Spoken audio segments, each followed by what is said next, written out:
Welcome to this week's Who the Folk podcast. I'm Lonnie Goldsmith, the editor of TC Jewfolk.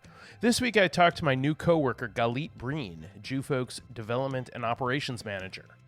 We talk about being TC Jewfolk's original Minnesota mamala, what she's learned in 10 years of running Listen to Your Mother, and her passionate defense of her Hamantashen on this week's Who the Folk podcast.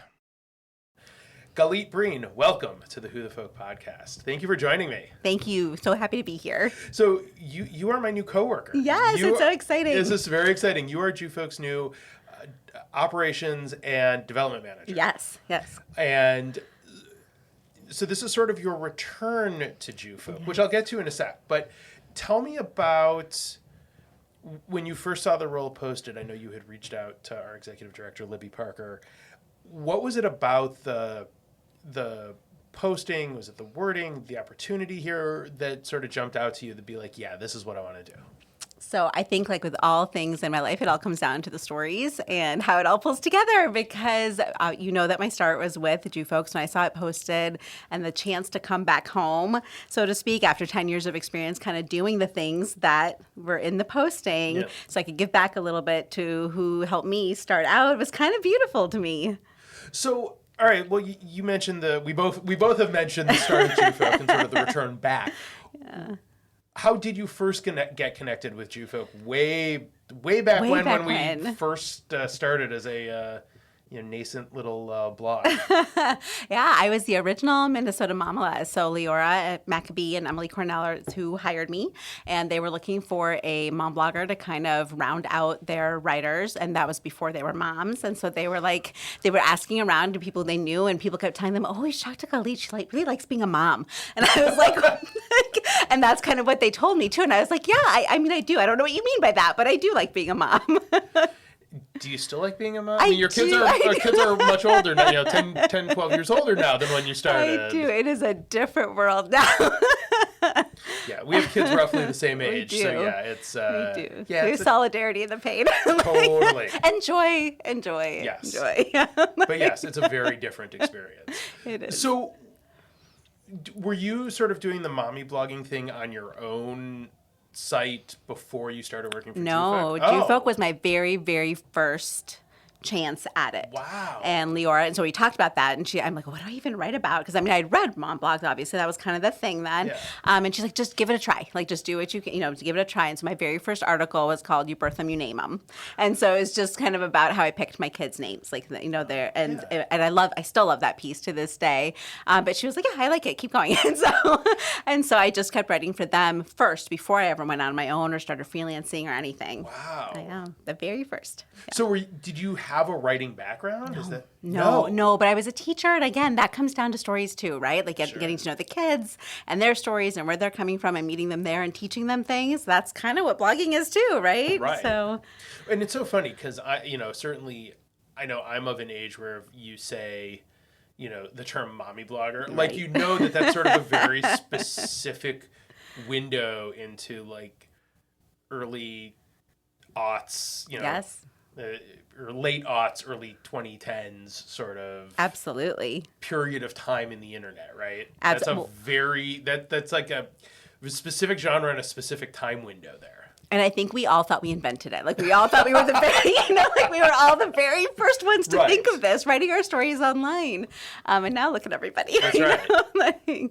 So in the sort of, over the last 10 years, we wrote, you and I talked earlier this year. We had wrote an article about the 10th anniversary of the Twin Cities version of the live show, Listen to Your Mother.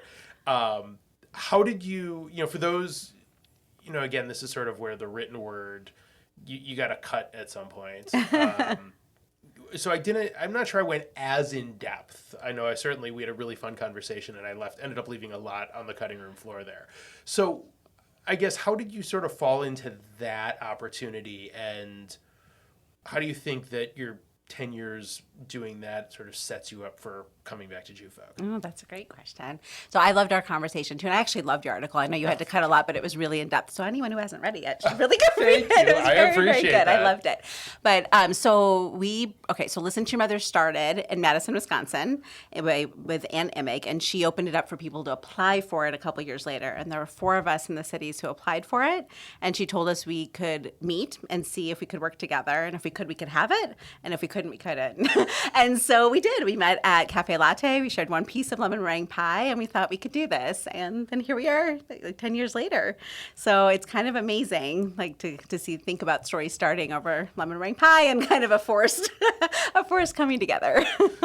Well, I mean, again, if it's something you wanted that badly, it's sort of like you all have to figure out a way to coexist and work in this space together. You do. But you know this too as writers. I mean, we have a lot of opinions and we have a lot of words and we have a lot, so the fact that we could come together and agree on how it'll work was great. And in terms of how it set me up to come back here, I think running the show, there's just 2 of us left of the original 4 who run the show. And so there's all the operations, all the systems, all the things that have to be in place to get from the idea of, okay, let's have a show on this day, to getting 12 women telling their stories on stage and an audience with their butts in their seats, and loving the show.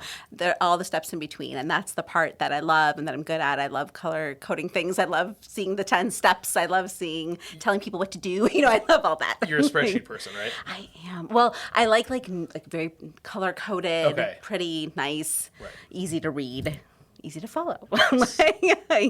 So, are you still going to be doing Listen to Your Mother? I am. So Listen to Your Mother is 2 to 3 times a year. Okay. So and it's very predictable. We'll know exactly when it's coming. Okay. So you should come. Yeah. if I can, if you can get off work. Tickets. Well, I know a person about getting off work. It's mostly, can I get tickets before they're all gone? I'll help you. Thank you. You know someone. I know somebody now. You know someone. Yeah.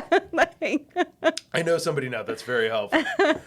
So, I guess, having been sort of on the inside of JUFolk and then seeing it from the outside, I guess, how have you, what have you seen in JUFolk that you're like, okay, all of these things I've learned can help me now? How has that sort of come together now as you're, again, having just started, full caveat there that you've... This is my 3rd day. Right. As we're recording this is day 3. So, but like we're talking now, you're meeting with the staff, like how do you sort of merge all of your variety of skill sets to do what is being asked of you here? So kind of circling back to the beginning of our conversation, just like our kids have grown up, I think JUFolk has grown up, since I was there, right? When I started, I mean, it was a blog, right? I mean, I can name all the writers, who did, like Sarah did the food, I did the kids, you know what I mean? It was all very, very small and very focused on just the written word in this blog. And could we reach a variety of Jews, no matter where they are, in their Judaism, and just reach them and tell their stories and let them kind of connect to the stories that we were writing. And now it's just so much more. There's just so much more to it, and creating community both online and off. And so that is also what I've done with my children, right? Like seeing them growing up and meeting them where they are and kind of running their stories and their lives, right? And also what I've done with Listen to Your Mother. It's like, as the writers come to us with their individual story, then they have to come together and they have to bring it out to the community. Yeah. So it all kind of fits. It really does all kind of magical, isn't it? That's wild. Yeah. Mm-hmm. I like it. Yeah, that's neat how it all really can... See, you tell a good story. I tell a good story. It's weird, right? It's clear that you're a good storyteller because, you connect it in a way where it's like, oh, yeah. I see that. It really, and it is in a way that really draws from all of your experiences as a mom, as a writer, as an event producer. Yeah, it all comes together in this role. Yeah. So what's the hardest part of being the event producer for Listen to Your Mother? I know, we're talking mostly about JUFolk stuff, but I mean, obviously, how it all intertwines, I think, fits fairly seamlessly as you just demonstrated. So I'm sort of curious, So, okay, there's two parts to it. So the first is when we audition 80 women for 12 spots. And it's really hard to say no to people. It's like, this is them telling their story. So I had to really shift in my head. Like a part of it is them being brave enough to write their story and tell it to me and Vicky, my co-producer, when they audition. So that part is really hard. I used to, it would take me days. I'd be like, so sad. I'm so sorry that we couldn't take you. Can I help you with something else? Have some chocolate? You know what I mean? But but I'm better at it now. And I kind of have been able to release that a little bit. Yeah. And then the other part is you kind of once you get to the show, you've given it over, right? Like the cast is going to do what they're going to do. The audience is going to do what they're going to do. Like my kids, slashers are going to do what they're going to do. Like you just lost all that control. So as a systems person, I certainly like being in charge and knowing what's next. And then at a certain point, you just have to let it go. And I think that's going to be the same in this role too, right? Yeah. It is scary to let it go. It's so scary. Yeah. Now we can go back to parenthood, right? It's really hard, especially as you have a senior. It's just graduate. And you just so graduating senior, it's off you go. You're a full-grown adult. Yeah, it's something. Yes. It's funny. I was thinking more on the work, in the writing perspective of I don't I like having the things I don't there's some things I farm out because I need to for my sanity and just to get things done. I need to hand articles off to people, but also I like doing the work. So you like telling the story. You like telling the story. You know how you want to shape the story, and you know what the story means to you. Right. And then if someone else is writing it, it's shaped differently. But also when the audience reads it, they're going to take it how they're going to take it. Right. And they're going to connect to it, even in a way that you didn't mean it to. And I find that listen to your mother too. I put it out there, and I'm like, no. That's not a funny part. That's not. You're going to regret that laugh later. Right. But you know that they're going to regret that laugh later because you've read the story and you've heard the story and you've workshopped the story. You've been there when the story's been workshopped. Absolutely. You feel that way too when you're writing, right? Yes, usually. Yeah, no, I do. Well, it's fascinating how it all ties together. It does. It's a good fit. It's like a magical little fit. And I was excited when I heard that you were the hire, and it was, when Libby told me, I was like, oh, that's great. I had such a great time talking to her. And I didn't know if I saw it. I trust my boss. She's good at what she does. But I don't have to see it. But now hearing you explain it, I'm like, oh. There it is. There's the connection. The interplay works. It all connects together. It's very seamless like that. Which is great. Which is sort of what you hope it would be. And it's like we tell our kids, the experiences you have when you're younger sort of shape where you're going.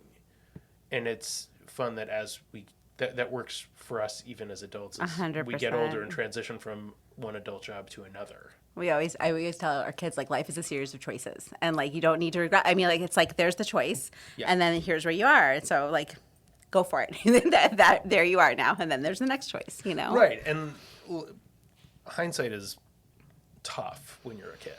Yeah. I think it's tough when you're an adult too, but it's we're talking about, kids and the choices. So it's oh, I should have done, should have zigged instead of zagged. Right. Maybe. Maybe, but look at you now, Right. Yeah. You're better for it. Now you're able to make future decisions because of past decisions. And I always think it's just all about the next right choice, right? Make the next right choice for yourself and carry on. Absolutely. Yeah. So do you still do any writing? We talked about this. Remember, we did talk about this. Not a ton. I write a lot of copy. You know what I mean? But I don't, in terms of my own personal story, I have it because I was so entrenched in the mommy blogging. And at a certain point, my kids got older, and the kind of that line between my story and their story got a little fuzzier. Yeah. And I just kind of backed away from it. Now they just told a story at our 10-year show, and so they clearly don't mind telling their story. But I think it was different because they had control over the narrative. Right. So. And did you know what they were going to tell? I did. I did know what they were going to tell, and I helped them edit it a little bit. Like I kind of said what I was okay with and what I wasn't. And so, and actually, here I'll give you a little behind the scenes. So they had like we are fairly loose with curse words in our house. My husband always says like use it appropriately and not at anyone. And so, so they had a couple of curse words in there, and which didn't bother me. And our show is PG-13, 100% people curse in it. However, people were still going to see them as children, and I was like, is that worth them seeing them as like little kids cursing, quote unquote? Yeah. Is that worth it to the story or like to the moment just to get that little funny line in? And they of course thought yes. I tend to agree with them. No, I know, and my husband did too. He was like, "Oh, leave it in for sure." I'm like, "Not helping, and also not your job." Like, like what is happening here? But just ultimately, there's 700 people in our audience, and I think that the moment would have been for some people, it would have been like, oh, "These children are," and I didn't, and even if that's not the only person I'm talking to, it's not what I wanted for them in that moment. So yeah. There you go. There's a little behind the scenes of working with my kids. Look, I think you make good points. We can agree to disagree. It's okay. Agree to disagree there, but like, look, I'm also somebody who, probably swears a little too much. Not on these, but like, elsewhere. Tend to lean with them, but like that's okay. So we do too, and I think that's what was confusing for them. But it was a great conversation, right? They're like, but in the show, there's cursing to other people. I'm like, yeah, but they're adults, and they're gonna be viewed as adults. And even though Kaylee is 19, right? Like and Chloe is 17, like they will be viewed as children. Like the people in the audience will see them as little, and some people will laugh, and some people will, pearl clutching. I know. I was thinking that phrase too. I was like, oh, I don't know. Yeah. I guess how old were they then when you decided like it wasn't just your story to tell? It was That's a really good question. their story. I can't remember exactly. I mean, for sure, the first time like any of the kids had like, let's say, friend things or something, because all my friends read my stuff at the time, right? And so was I really, when you're working for an organization, like they want you to share your articles, am I really going to put it on Facebook that you know what I mean? Yeah, that there's I get that. So I think it was that. It was like, so maybe like that preteen, teen phase. Yeah. It just was more personal, and I think the more like, when they're little and not talking and they're just doing cute things, and it's very different. It's very different than when it's like their hearts are on the line. I don't know. No, I get that. I get that.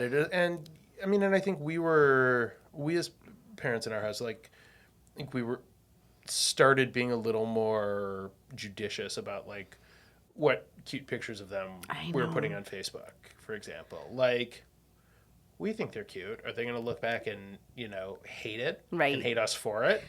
And possibly. So that means, all right, we just have to maybe scale some of that stuff back. And like you can ask them. We started that pretty early on. You ask them, but giving permission at age 8, 9, 10, 11, 12 is very different than giving permission at 25, 26. Like, who knows? Like, who knows what they'll like, and who knows what's embarrassing and not embarrassing, and who, like, we know that kids are so savvy. Yeah. They'll be able to find these pictures later, Right. I mean, that's very much it. It's what they think is cute at 8 is they may have second thoughts about it. Right. 14, 15. Or even like 9 or 10. Right. And ultimately it wasn't important. Like they were more important to me than that post. Right. Absolutely. So that's kind of what it came down to. Ultimately, it doesn't really much matter. But like, we teach our kids, what consent means in a lot of different areas, right? This is one of them. This is certainly one of them. Absolutely. And they can, absolutely. Absolutely. Like how their name and image is used. Like their that digital should matter. footprint. Yeah, absolutely. Absolutely. That should absolutely matter. So what are you looking most forward to as you sort of settle in and get, sort of ramp yourself up in this job? I think there's two things. Like the first is the people and the community and kind of being around like cool Jewish people in the community. That's something I've always searched for here in the city. So I'm super, super excited about that.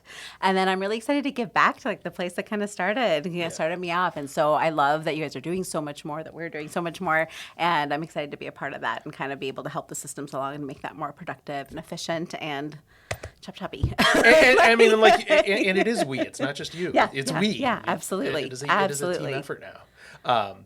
It'll be great, and I think organizationally we're sort of at the point where we need that sort of systems in place to help us along because we're growing. We've expanded to Cincinnati. We're looking at what's we're always sort of looking at what's next. And we have such a talented team with so many ideas and so many things they want to put on the table, and that's just so much easier to do when there's some systems in place to get everyone on the same page. Yes, definitely helpful to have somebody sort of pulling the strings a bit and just overseeing that piece of it.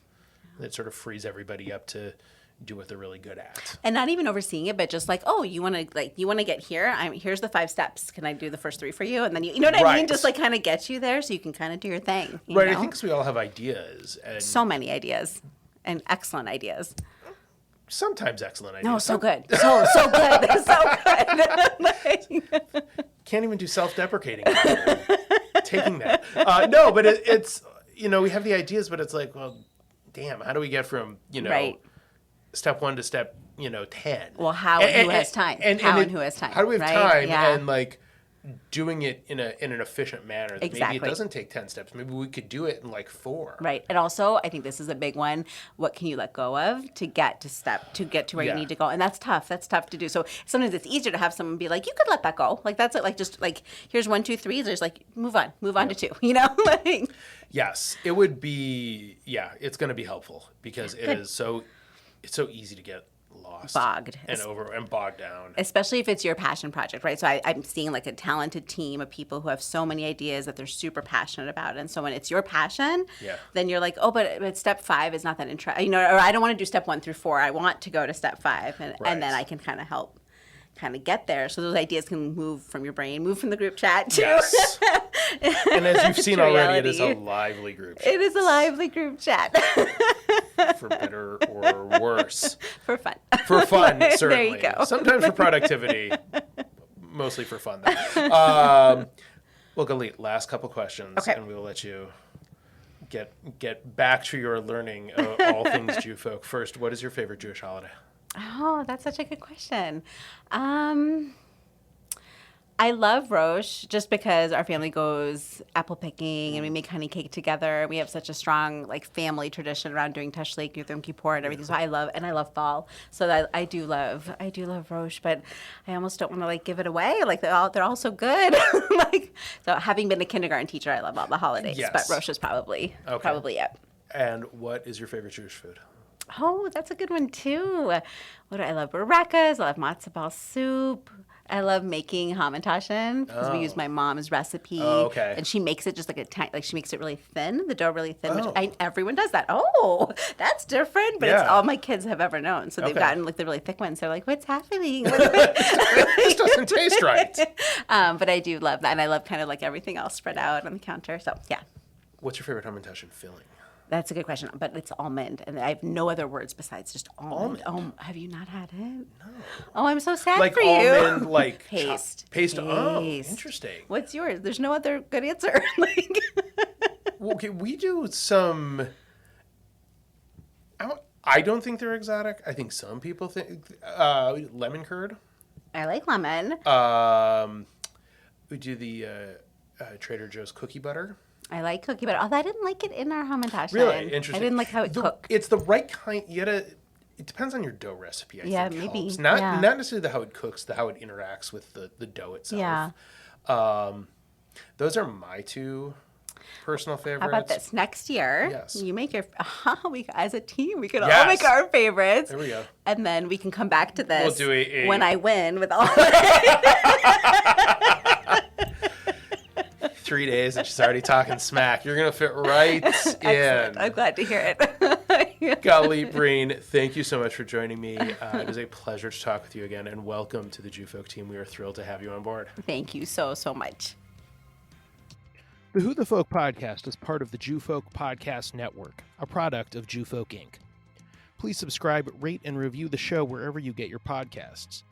If you have suggestions for other podcast guests, please email them to me at editor@tcjewfolk.com.